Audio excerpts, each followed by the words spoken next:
Here's the Americas 1.4 AP World History. First, we go on to Mesoamerica, which is the Maya and later the Aztecs. So the Maya were an advanced civilization with writing, architecture, and math.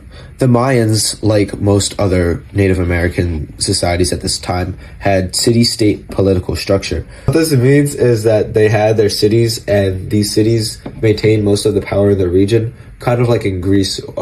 And these city-states were constantly at war with each other. They all had their own territory and government, and they all maintained kind of their own level of autonomy. Conquests were fought to establish these tributary states, which did still have certain levels of autonomy, but were forced to make payments in goods. A lot of South American religions at this time emphasized human sacrifice to their gods in order to maintain beneficial relations with them. As we go on to the Aztecs, you need to understand fundamentally how continuities persisted from the Mayans to the Aztecs. So the Maya civilization and the Aztec Empire both had decentralized power, the tributary system, and religious motivation for expansion. So because the Aztecs were after the Mayans, you have to know how the Mayan influence passed into the Aztec Empire. The Aztec Empire originated from the Mexica peoples, and they joined a triple alliance which formed the Aztec. They used comparison to revered ancestors in order to justify their ruler's power, which is a common theme that we sometimes see in Song China as well.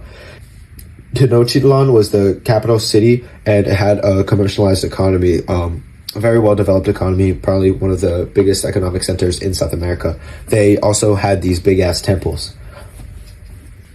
Down in the Andes were the Incas, and they used the mita system of tributes. So basically it's like tribute system, but with labor rather than goods. It required people to work on state projects or military service instead of donating things like, like crops and like gold and stuff, you know what I mean?